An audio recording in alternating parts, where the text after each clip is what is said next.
Friend, સ્વાગત છે તમારું એક નવા વિડીયોની અંદર. તો આજે આપણે વિડીયોની અંદર ગુજરાતી વ્યાકરણ અથવા ગુજરાતી શબ્દ ભંડોળ એમાં મોસ્ટ આઈએમપી શબ્દ સમૂહ માટે એક શબ્દ છે, એનો ભાગ છે 3.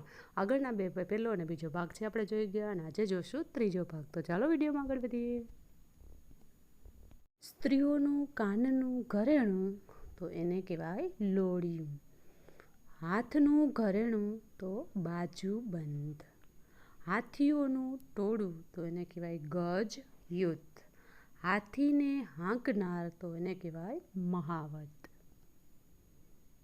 સંકટ સમયે દૂર રહેનાર મિત્ર તો એના માટે શબ્દ સમૂહ માટે એક શબ્દ છે થાળી મિત્ર. સંકેત મુજબ પ્રેમીઓનું મિલન તો એને કહેવાય અભિસાર. સામયિકના પુઠ્ઠાનું મુખ્ય પાનું તો એને કહેવાય મુખ પૃષ્ઠ. સાચવી રાખવા સોંપેલી વસ્તુઓ તો એને કહેવાય અનામત. સિપાઈઓને રહેવાની ઓરડીઓની લાંબી હાર તો એને કહેવાય બરાક. સૂકું ઘાસ સંકોરવા વપરાતું ઓજાર તો પંજેડી. સોપારી ઘાટનું ભૂભરિયા ઝુમખાવાળું ઘરેણું તો એને કહેવાય અકોટા. 100 વર્ષ પૂરા થયે ઉજવાતો ઉત્સવ તો શતાબ્દી. વહેલી સવારનો સમય તો એને કહેવાય મોં સૂજણું. વાઢકાપ કરવાનું હથિયાર નસ્તર. વાર્ષિક મરણ તિથિ તો સંવત્સરી. વાંસની છીછરી ટોપલી તો એને કહેવાય સાપ. વિશ્વાસ મૂકવા યોગ્ય વચન આપ્ત વાણી. શબ્દોથી વર્ણવી ન શકાય તેવું એને કહેવાય શબ્દાતીત. શારીરિક રીતે સશક્ત એટલે કે ખડતલ એટલે ખૂબ જ મજબૂત હોય તેવું. સરળતાથી પૈસા કમાવાની કળા એને કહેવાય કિમિયો. સવારનો નાસ્તો શિરામણ.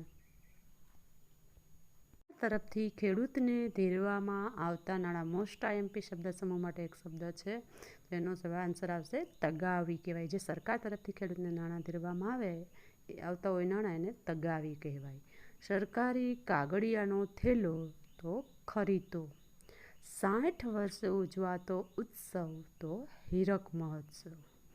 સાંભેલા જેવી ધારે વરસતો વરસાદ તો એને કહેવાય મુશળધાર. પગ વડે કરવામાં આવતો પ્રહાર તો એને કહેવાય પદાઘાત. ચમકની ચાંટવાળો આરસ પહાણ તો સંગે મરમર. ભોજન પછી ડાબા પડખે સૂવું તેને વામકુક્ષી કહેવાય, અને કરેલા ઉપકારને જાણનાર તો એને કહેવાય કૃતજ્ઞ. આડાવડું થઈ ગયું છે તો ખાસ જોઈ લેજો. ભોજન પછી ડાબા પડખે સૂવું તો તેને વામકુક્ષી કહેવાય, અને કરેલા ઉપકારને જાણનાર તો કૃતજ્ઞ. તરીકે વપરાતો ભાગ તો એને કહેવાય ગજાર. શાસ્ત્રને જાણનાર તો મીમાંસક. દહીં વલોવવાથી નીકળતું સત્વ તો એને કહેવાય ગોરસ. વેદનાનો ચિત્કાર તો આતરનાદ. ડુંગરા વચ્ચેનો સાંકડો માર્ગ તો એને કહેવાય ઘાટી. ગાય કે ઘેટા બકરાનો વાડો તો એને કહેવાય જોક.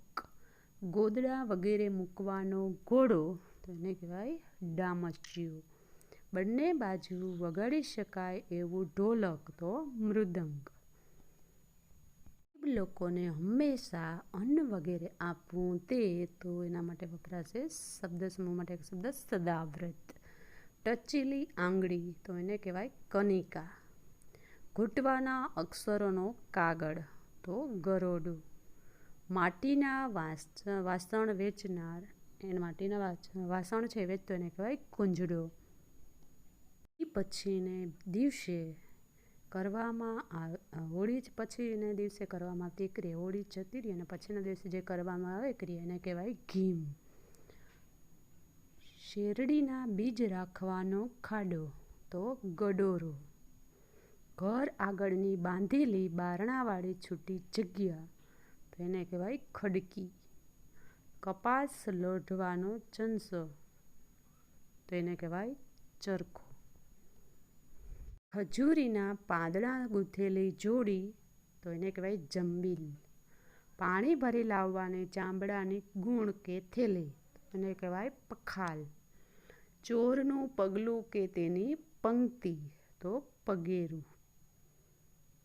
કાગળ બનાવનાર કારીગર અથવા વેચનારો માણસ તો એને માટે શબ્દ સમૂહ માટે એક શબ્દ વપરાય કાગદી. તો અહીં વિદ્યાર્થી મિત્રો આપણે મોસ્ટ આઈએમપી શબ્દ સમૂહ માટે એક શબ્દ છે એનો ભાગ 3 જોયો, જે દરેક સ્પર્ધાત્મક પરીક્ષા માટે કોન્સ્ટેબલ, ટેટ, ટાટ, પીએસઆઈ અને ક્લાસ 3ની કોઈ એક્ઝામ છે એના માટે ખૂબ જ ઉપયોગી છે. જો તમને આ વિડીયો પસંદ આવે તો લાઇક કરો, ચેનલ પર ન્યૂ હોય તો સબસ્ક્રાઈબ કરો અને અન્ય વિદ્યાર્થી મિત્રો સુધી શેર કરો. Thank you for watching this video.